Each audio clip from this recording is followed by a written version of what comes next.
नावाची एक मुलगी राहत होती. ती होती चौथीत. तिचे घर होते गावाच्या एका टोकाला. तिला लोकांना त्रास द्यावे असे तिला वाटायचे नाही, पण तिला खोड्या काढण्याची भारी हौस होती. स्वतःच्या मनात येईल ते करायची.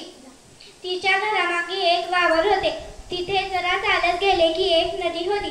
एक दिवस लीलाला बर्फाचा गोळा खावासा वाटला. मी बर्फाचा गोळा खाऊ का? नको खाऊ. आई मी बर्फाचा गोळा खाऊ का? नको खाऊ. माई मी बर्फाचा गोळा खाऊ का? लीला ग लीला, नको खाऊ गोळा, दुखेल तुझा गळा, सगळं पाणी होईल नाकात गोळा.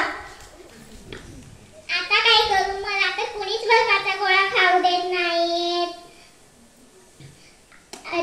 अरे वा, ही तर किती छान युक्ती आहे. मी पटकन बाहेर जाते. नदी ग नदी, पण नदी बोलणार कशी? बोल ग लीला. लीलाला खायचाय बर्फाचा गोळा, माई म्हणत्यात दुखेल गळा. आता काय करू? एवढंच पटकन जा आणि गोळा खा. अगं पण तुझं कसं ऐकू? ताईपेक्षा मोठी आई, आईपेक्षा मोठी माई, माईपेक्षा मोठी नदीबाई, म्हणून माझं एक बरोबर. बरं, मी आत्ता जाऊन पटकन गोळा खाऊन येते.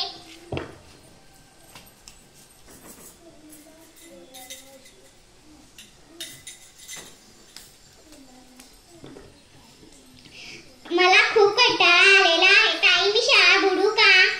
नको बुडू शाळा. आई मी शाळा बुडू का? नको बुडू शाळा. माई मी शाळा बुडू का? लीला ग लीला, आला जरी कंटाळ, बुडू नको शाळा, शिकून सरून होशील सुखी माझ्या बाळा. आता काय करू, मला तर कोणीच शाळा बुडू देत नाहीयेत. अरे तिथे बोलणारी नदी, मी तिच्याकडेच जाते. मी शाळेला जाते. नदी ग नदी, पण नदी बोलणार कशी? बोल ग लीला. लीलाला आलाय कंटाळ, बुडवावी वाटते शाळा. काय करावे? माई म्हणतात नको बुडू, सगळे नको बुडू म्हणतात. आता काय करू मी? एवढंच, कंटाळा आलाय तर बुडो बिंदास शाळा. अगं पण तुझं कसं ऐकू? ताईपेक्षा मोठी आई, आईपेक्षा मोठी माई, माईपेक्षा मोठी नदीबाई, म्हणून माझं एक बरोबर. हो, तर मी इथेच नदीच्या काठी वावरापाशी खेळत बसते.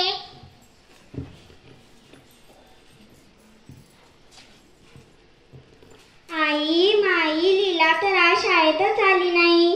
चला आपण एक गंमत करूया.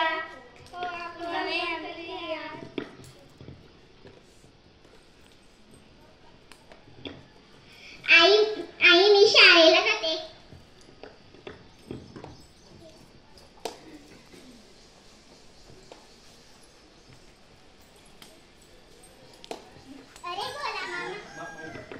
अरे भोला मामा, तू कधी आला?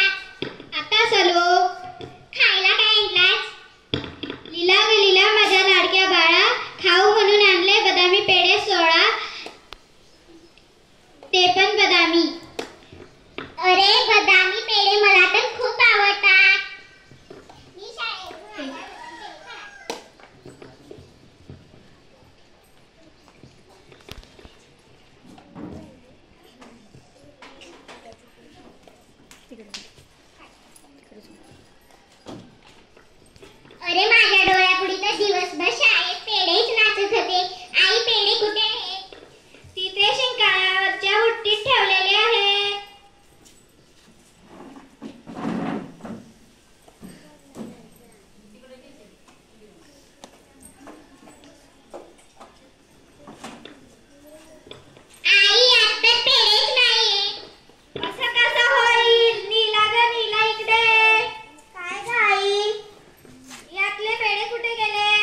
लीला जशी बोलते तशीच बोलते.